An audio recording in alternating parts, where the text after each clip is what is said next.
Padre Celestial, gracias por el privilegio que me has dado de llevar tu palabra a tus hijos. Te ruego que me uses como un buen instrumento. Permite que solo tu nombre sea exaltado y recuérdanos tu precioso evangelio en esta mañana, en el nombre de nuestro Señor Jesucristo. Amén. En Lucas capítulo 22, versículo 66, dice: cuando era de día, se juntaron los ancianos del pueblo y los principales sacerdotes y los escribas, y le trajeron al concilio diciendo. Quiero que nos metamos un poquito en el contexto. Aquí dice cuando era de día. Si recordamos y miramos en Lucas un poquito más atrás, fue el arresto del Señor Jesús en el huerto de los Olivos por la traición de uno de sus discípulos. Y si pueden leer ahí mismo, miramos todo lo que le sucedió al Señor esa noche, cómo los soldados del Sanedrín se burlaban de él. Al día siguiente, por eso dice, cuando era de día, se juntaron los ancianos del pueblo, los principales sacerdotes y los escribas, y le trajeron al concilio. Hicieron una reunión para juzgarlo, diría yo. Le preguntaron, versículo 67, ¿eres tú el Cristo? Dínoslo. Y él les dijo, perdón, me voy a quitar este tapaboca porque tengo mis dislexias y pronuncio con él creo que peor. Y él les dijo, si os lo dijere, no creeréis.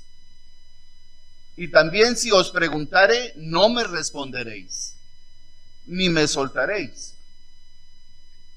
Cristo en su sabiduría sabía todo lo que iba a suceder. ¿Qué querían ellos?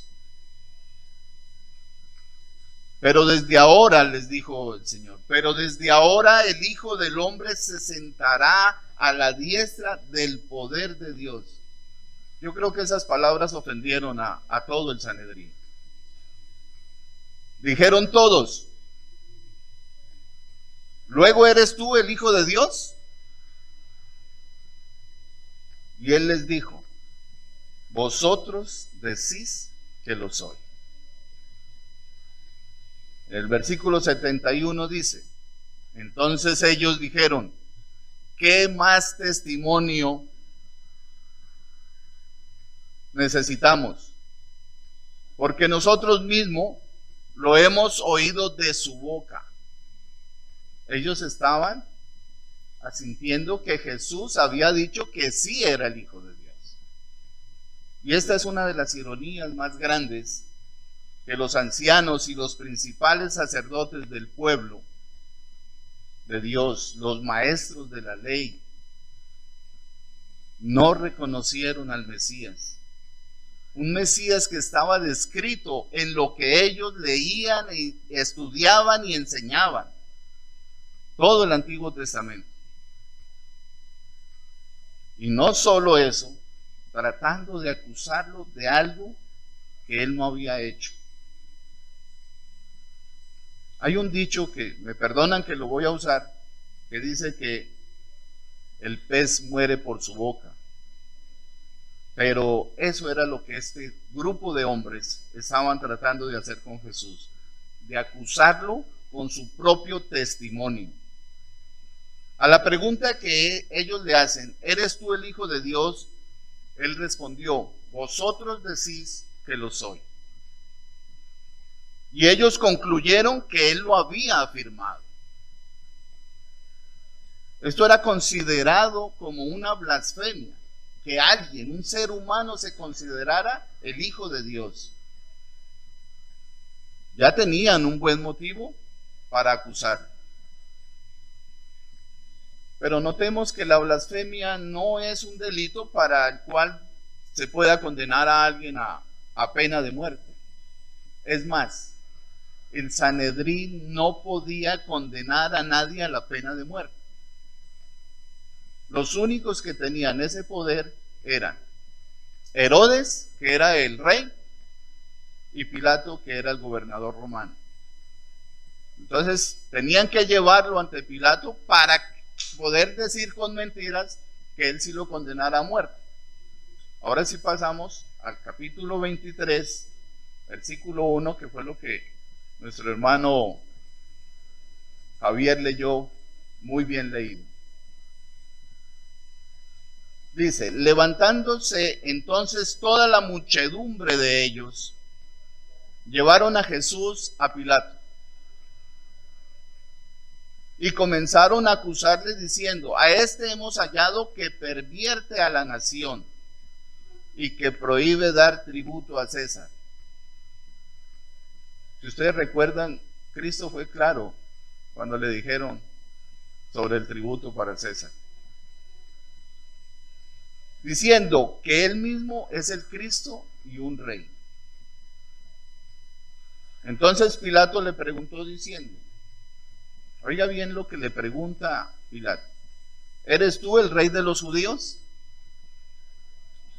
Y respondiéndole él dijo: tú lo dices. Y Pilato dijo a los principales sacerdotes y a la gente, oigan bien lo que dice: ningún delito hallo en este hombre. Pero ellos porfiaban, diciendo: alborota al pueblo. ¿Qué dice a continuación? Enseñando. Estaban acusando a Jesús de enseñar. Y si eso es motivo para pena de muerte, óiganme bien, todos los que se paran en este púlpito y en todos los púlpitos y le enseñan al pueblo, entonces serían dignos ¿de qué? De muerte. Alborota al pueblo enseñando por toda Judea, comenzando desde Galilea hasta aquí. Entonces Pilato, oyendo decir que era de Galilea, preguntó si el hombre era galileo. Y al saber que era de la jurisdicción de Herodes, entonces él dijo: enviémoslo a Herodes, que en aquellos días también estaba en Jerusalén. Herodes, dice el versículo 8, viendo a Jesús, ¿qué dice? Se alegró mucho porque hacía mucho tiempo que deseaba verle, porque había oído muchas cosas acerca de él. Y dice que esperaba que hiciera alguna señal, algún milagro. Él quería corroborar con sus propios ojos lo que habían dicho de Jesús, pero era más motivado por quererlo averiguar, no más, pero no por creer en él. Y le hacía muchas preguntas, pero Jesús, viendo realmente el motivo por el cual había sido llevado allá, ¿qué dice la palabra? Nada le respondió. Y estaban los principales sacerdotes y los escribas acusándolo con gran vehemencia, cegados por la rabia, la ira, no sé, pero querían ver a Cristo muerto. Entonces Herodes, con sus soldados, le menospreció y le escarneció. El término escarneció significa burlarse cruelmente de él, humillarlo, despreciarlo. Esa era la verdadera intención de Herodes. ¿Quién era Herodes? El rey de los judíos. Eso hizo el rey de los judíos con el Hijo de Dios, el Mesías prometido para su pueblo.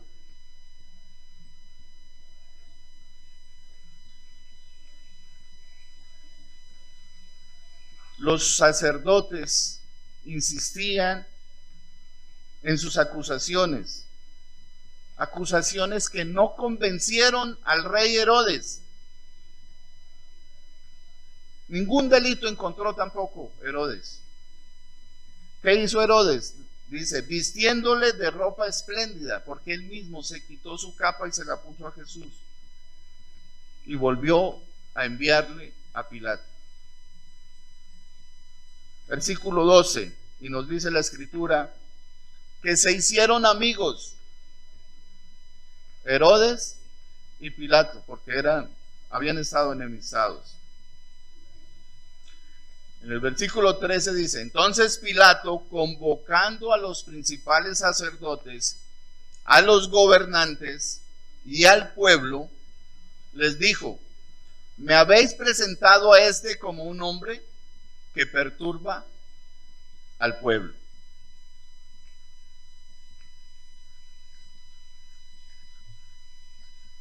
Pero habiéndole interrogado yo delante de vosotros, yo tengo en mi casa, estoy rodeado de un grupo especial. Aquí, gracias a Dios por su bondad, hoy los tengo conmigo. Mi hijo Andrés, abogado. Mi hija María Paula, abogada. Mi hija Aura María, abogada. Estoy rodeado de abogados. El yerno, abogado. Entonces, de esta parte jurídica entiendo un poquito. Jurídicamente, miren el veredicto de Pilato. Oigan bien. No he hallado en este hombre delito alguno de aquellos que le acusáis. Y ni a un Herodes, porque a él lo remití, y he aquí que nada digno de muerte ha hecho este hombre. Está en sus Biblias. Yo simplemente estoy leyendo lo que está en las Biblias. Versículo 16 dice, le soltaré pues después de castigar. Y dice él, y tenía necesidad de soltarles uno en cada fiesta. ¿Qué fiesta estaban celebrando ellos? Estaban cerca de celebrarla. La Pascua, una fiesta muy importante para el pueblo de los judíos. Y como gobierno romano, tenían por costumbre soltar un delincuente el día de la Pascua. Mas toda la multitud dio voces a una diciendo, fuera con este y suéltanos a Barrabás. Este había sido echado en la cárcel por sedición. ¿Alguien sabe qué es sedición? Pues si no lo saben, revoltosos. Pero es que una cosa es ser revoltosos, como los que hicieron la revuelta en estos días pasados en Colombia, ¿sí? Que protestaban, y otra cosa es protestar con el ánimo de derrocar el imperio romano, sacarlos de Jerusalén, de toda Judea. Eso sí es un delito grave, y en el derecho romano era de pena de muerte. Dice la palabra que había sido culpable de sedición y por un homicidio. Mas, sin embargo, Pilato vuelve y les habla. Mire bien, versículo 20. Queriendo soltar a Jesús. Pero ellos volvieron a dar voces diciendo, crucifícale, crucifícale. Él les dijo por tercera vez, pues qué mal ha hecho este. Ningún delito digno de muerte ha hallado en él. Dios. Y el pueblo seguían insistiendo. Dice Pilato, le castigaré, pues, y le soltaré. Mas ellos estaban a grandes voces pidiendo que fuese crucificado. Y las voces de ellos y de los principales sacerdotes prevalecieron. Entonces Pilato sentenció que se hiciese lo que ellos decían. No era la voluntad de Pilato, no era el juicio justo que esperaba Cristo, era la voluntad del pueblo pidiendo que lo crucificaran. Y le soltó a aquel que había sido echado en la cárcel por sedición y homicidio, a quien habían pedido, y entregó a Jesús a la voluntad de ellos.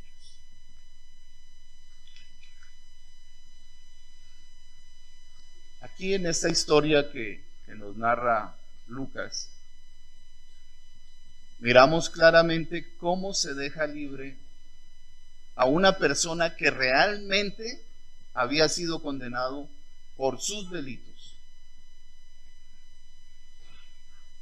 Delitos según el derecho romano que eran dignos de juicio y de muerte. Y se estaba condenando a la crucifixión a alguien a quien no le encontraron ningún delito. ¿Cómo llamaríamos a eso? Una injusticia. ¿Para qué lo llevaron ante Pilato? ¿Para qué lo llevaron ante Herodes? ¿Por qué lo reunieron con todos los sacerdotes y le hicieron un concilio? Para que se hiciera justicia. Hay un sentido de justicia que todo ser humano, por eso dijeron ahorita que se había cometido ¿qué? Una injusticia, porque eso está en nosotros, eso es innato, porque somos hechos a la imagen de Dios y poseemos ese sentido muy interno de poder identificar cuando se comete una injusticia. De tal manera que las injusticias más crueles producen en nosotros una sensación de indignación, de decepción e incluso de ira. Ese es el sentimiento que puede despertar lo que hicieron contra Cristo en ese injusto juicio. Mas, sin embargo, en la historia de la humanidad se han cometido muchas injusticias que han sido ejecutadas, óiganme bien, han sido ejecutadas por las cortes de justicia humanas en sus fallidos intentos por hacer justicia.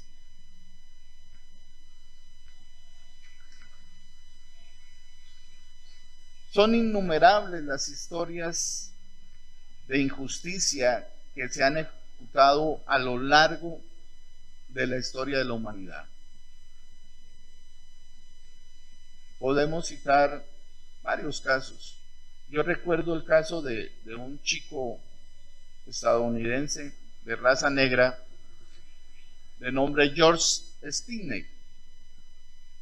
Un niño negro de 14 años que fue sentenciado a pena de muerte y ejecutado en la silla eléctrica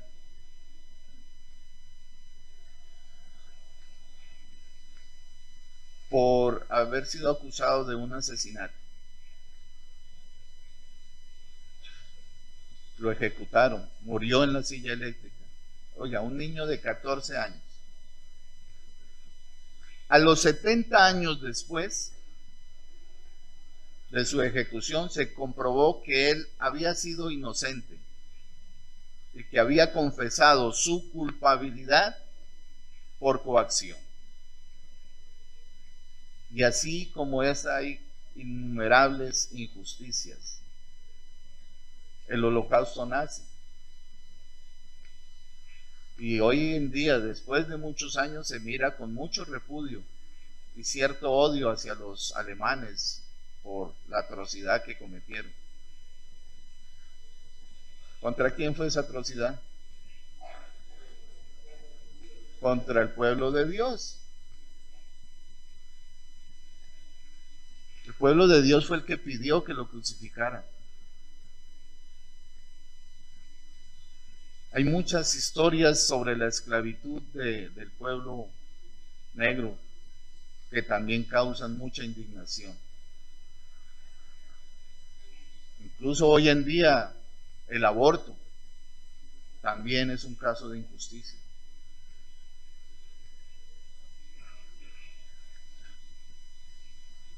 Vuelvo y repito, todas estas injusticias producen indignación en la población. Hace poco recuerdo las revueltas que hubieron en todo el país, especialmente en Bogotá, que lo que hacía era producir más muertes, porque se polarizó la población. Se protestaba por los jóvenes muertos y al mismo tiempo por los policías que murieron.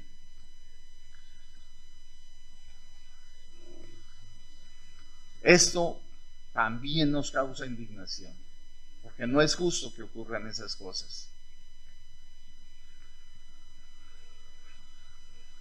La indignación produce más violencia y más muerte. Bueno, yo creo que si narráramos todas las injusticias de la historia de la humanidad, no alcanzaría este sermón. El tiempo corre.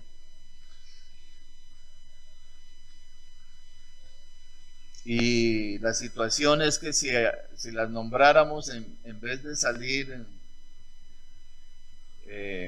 esperanzados, saldríamos indignados y de pronto aireados. El pastor me diría: John, pero ¿por qué excitó tanto a la gente de esa manera? Los sacó todos furiosos del culto. Mis amados hermanos, quiero que pensemos, ahí donde están, en que no hubo un acto más injusto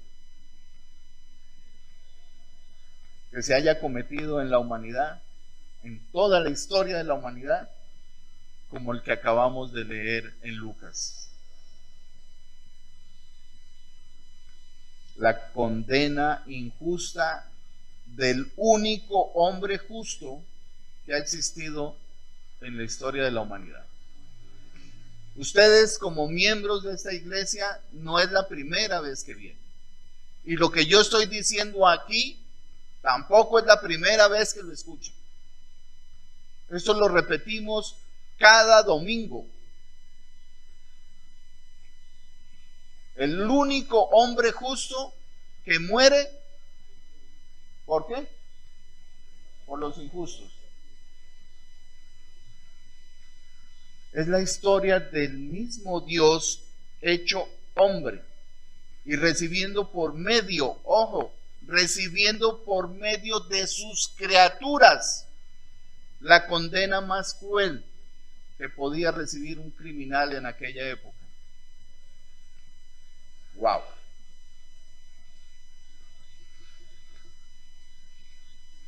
Cristo no cometió ningún delito.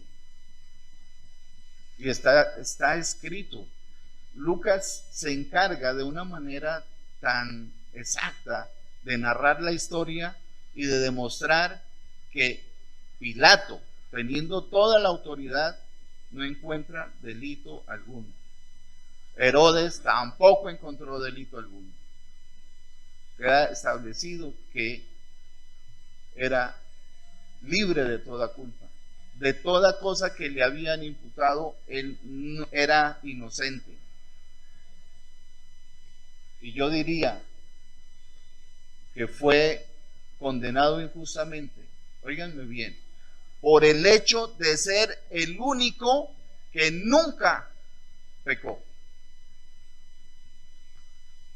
Ahora bien, lo paradójico es que la historia no está narrada aquí, según Lucas, para producir indignación. Eso es lo que quiero mostrarles en esta mañana. La historia está narrada para mostrarnos lo que dice el apóstol Pedro en su primera carta, capítulo 3. ¿Lo pueden buscar? Yo espero, tranquilos, búsquenla ahí. Primera de Pedro, capítulo 3, versículo 18. ¿Estamos ahí? Dice así: porque también Cristo una sola vez por los pecadores, el justo, para llevarnos a Dios, siendo a la verdad muerto en la carne, vivificado en el Espíritu. Eso es lo que debemos entender.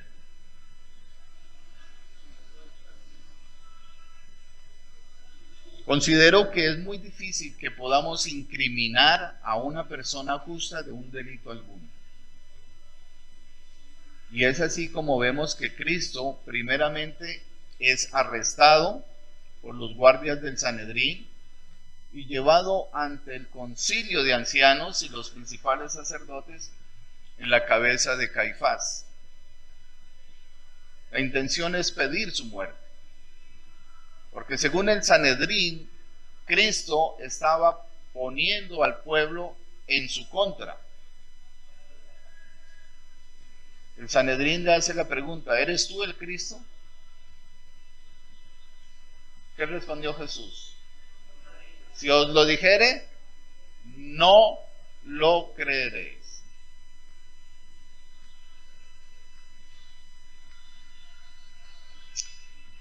Ustedes saben que Cristo enseñaba y a nadie le decía: no entre, usted no entre porque usted es del Sanedrín. No. El pueblo era libre de escuchar lo que Cristo enseñaba. Por eso Él les dijo cuando lo arrestaron: pero si yo estaba en las plazas públicas, ¿por qué vienen a mí de noche? ¿Por qué me arrestan como un criminal si yo no hacía nada malo? Porque ellos no querían creer lo que Cristo enseñaba. Y esto que acaba de decir el Señor, no lo creeréis, esto nos lleva a decir que en este juicio nunca hubo la intención de escuchar a un hombre objetivamente.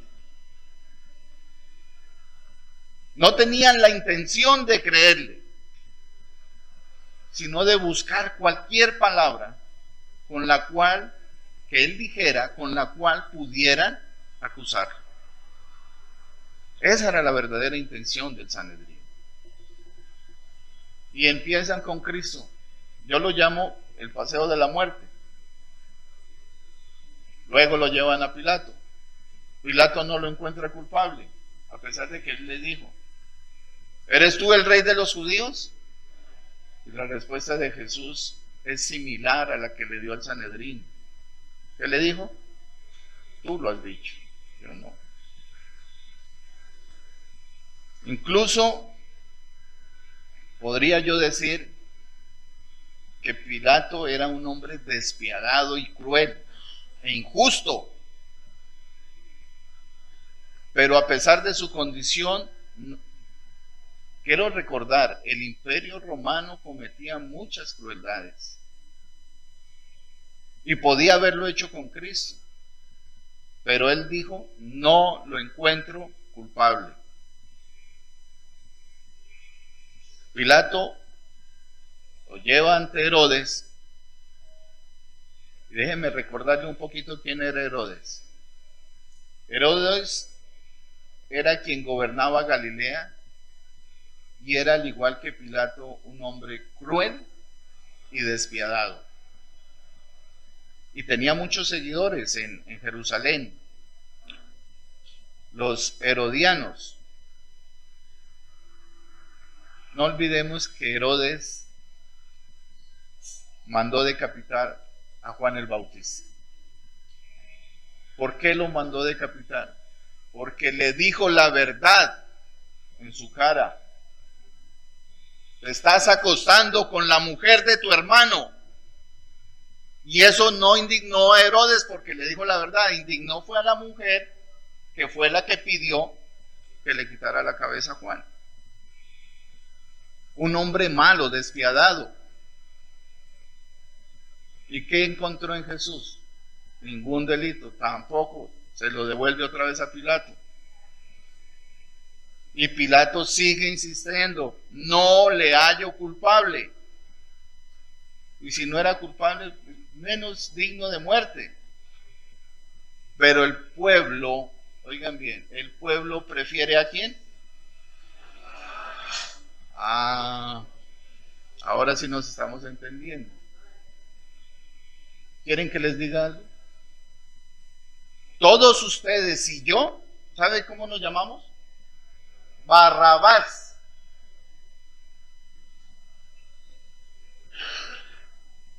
Porque todos somos culpables. Todos tenemos nuestros propios pecados por los cuales debemos ser juzgados.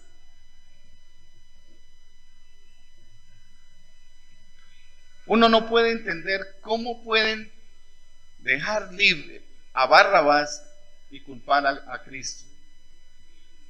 Pero déjenme decirle, sin la gracia de Dios, preferimos el infierno que el cielo.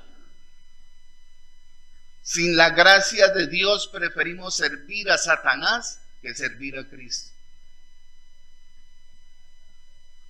El autor de este texto, Lucas, se ha encargado muy bien de mostrarnos, y ustedes pueden volver a leer el texto, de que Cristo era inocente. Y lo injusto es que lo sentenciaron a muerte a pesar de su inocencia. El pueblo quería su sentencia de muerte mediante la crucifixión. Eso ya no lo han dicho. Era la peor pena de muerte que se le podía imputar a un criminal.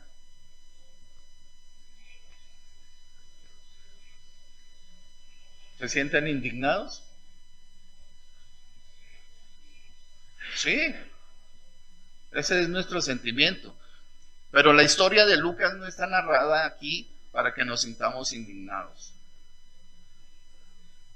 A pesar de ser la injusticia más cruel de la humanidad, no está escrita para causar indignación. Ni siquiera una pizca de enfado en nuestras mentes. El autor quiere mostrarnos que Cristo era totalmente justo, que no se encontró delito en él, pero por supuesto, al mostrarnos que paradójicamente, oigan bien, a través de la injusticia más grande de la humanidad, Dios ejecutó su perfecta justicia contra el pecado para poder justificar a nosotros los injustos. El autor no quiere que nos indignemos. El autor quiere que nos maravillemos al ver cómo Dios lleva a cabo sus planes a pesar de la injusticia y la oposición. Es aquí cuando Dios enloquece la sabiduría humana y actúa de forma misteriosa. Así como Dios produjo salvación a los hijos de Jacob a través de la injusticia cometida por sus hermanos a José. Dios usa la injusticia humana para traer su justicia divina. Y de esa manera toma el mal humano para traer el bien divino. Entonces, no nos queda otra que maravillarnos de la sabiduría y del actuar misterioso de Dios. Por otra parte, notemos a Barrabás y a Cristo. Uno es injusto y el otro es totalmente justo. El injusto es liberado y el justo es sentenciado.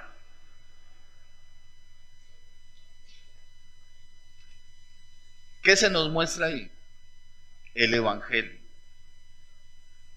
Ese es el Evangelio. Que nosotros como injustos somos liberados. Y muchas veces aquí no lo repiten. Somos declarados no culpables. Y Cristo sentenciado a muerte.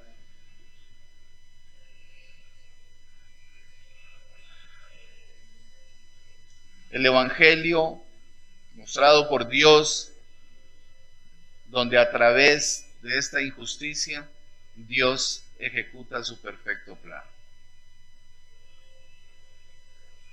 Quiero que recuerden esto.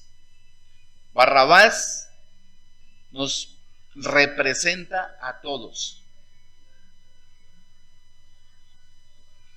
Pero Cristo también nos sustituye a todos. Esta es la gran doctrina de la sustitución. Cristo murió por nosotros. Nosotros somos culpables de todos los cargos de la ley de Dios contra nuestras vidas. Nos convierte a todos en un Barrabás. Y Cristo es aquel que es dado como sustituto para llevar a cabo la justicia de Dios. No olvidemos eso, mis hermanos. Así, mientras la humanidad estaba ejecutando el acto de injusticia más grande de la historia, Dios estaba llevando a cabo su perfecto plan de salvación. Mientras la humanidad estaba pensando en hacer mal, Dios estaba pensando hacer el bien a través del mal. Y de esa manera, el justo fue dado por los injustos. Para que así como el justo es tratado como injusto, nosotros los injustos seamos tratados como justos por la obra de Cristo. Nosotros los injustos recibimos la liberación sin merecerla, tal como Barrabás. Y el justo recibe el castigo que nosotros merecíamos. Nicolás, ¿qué estoy enunciando? El Evangelio. Desde que empecé.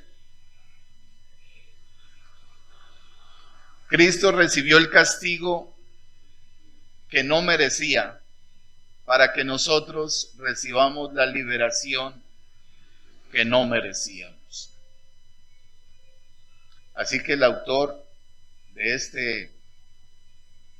esta parte de la Biblia no quiere que nos indignemos por la injusticia humana, sino que nos maravillemos por la justicia y el plan divino.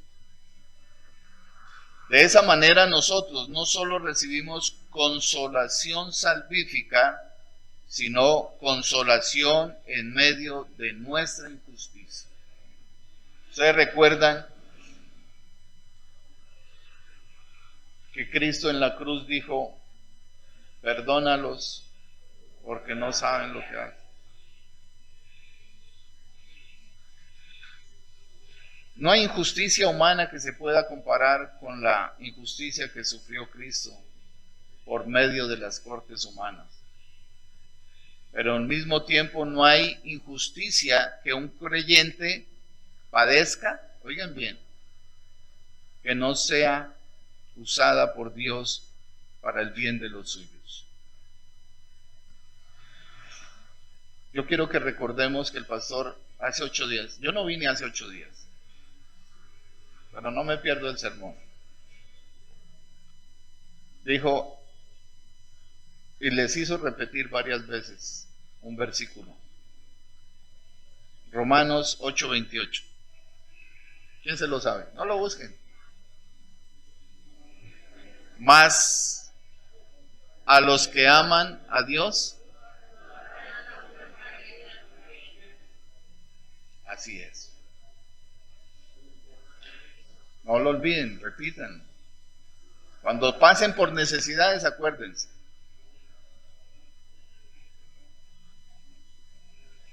Así como Dios usó esta injusticia para llevar a cabo sus planes santos, todas las injusticias que sufrimos, Dios las usará para llevar a cabo su perfecto plan santo.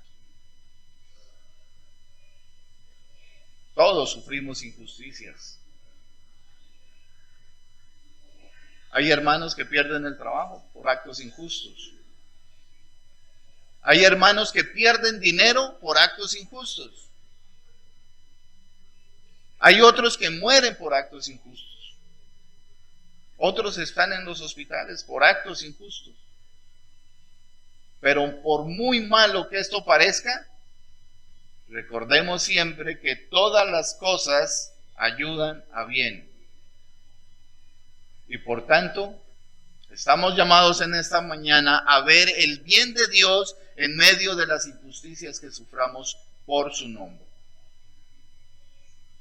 En el libro de los Hechos, capítulo 9, versículo 15, el Señor le dijo: ve, porque instrumento escogido me es este.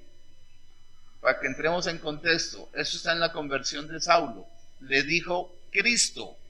Estas palabras son de Cristo. Cristo le dijo a Ananías: ve, porque instrumento escogido me es este. Cristo estaba muerto,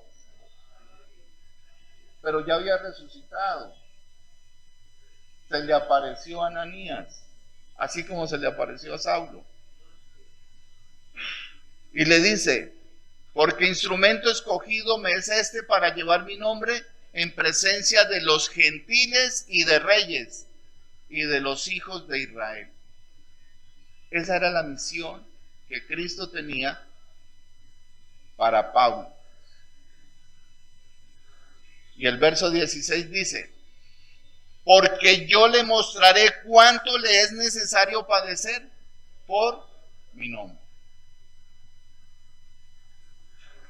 En muchas iglesias no predican este evangelio. Predican un evangelio de prosperidad y la gente lo cree. Porque a usted lo que le interesa es su bien. A usted no le interesa que yo venga aquí y le diga que a usted le va a ir bien, que va a tener casa, que va a tener carro, que va a tener dinero. Muchos van a iglesias donde le dan profecía y lo que les dicen es eso. Y como la gente tiene comezón de oír, le encanta esa iglesia. Pero una iglesia donde le digan que usted por causa del evangelio tiene que sufrir, no les gusta. No dejen de volver eso. Sin embargo, no olvidemos lo que dice Romanos 8:28. ¿Qué dice?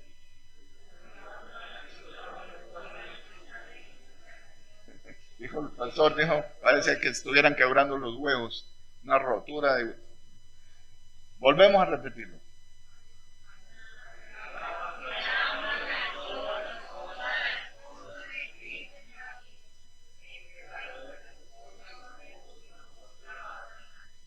Miren, hay muchos que piensan y tienen la idea de que el evangelio es una forma de vida.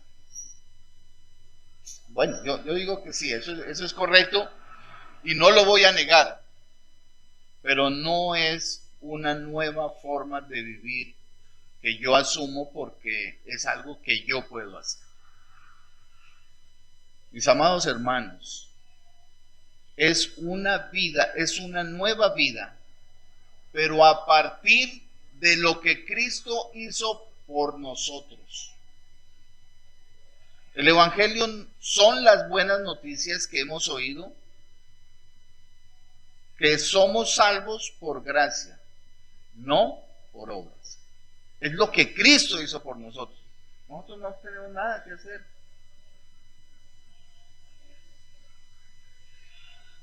Quiero que en esta mañana, ya se me acabó el tiempo, nos vamos de este lugar con la idea de que Cristo nos ha salvado de un gran peligro. Busquen en sus Biblias rápidamente, porque se acabó el tiempo. La primera carta a los Tesalonicenses, capítulo 1. Y les voy a pedir que lo leamos todos.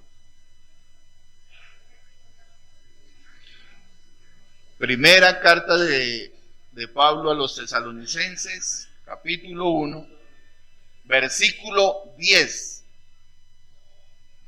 Al pastor le gusta que repitan, a mí también. Repitámoslo, por favor. Leámoslo todo. Y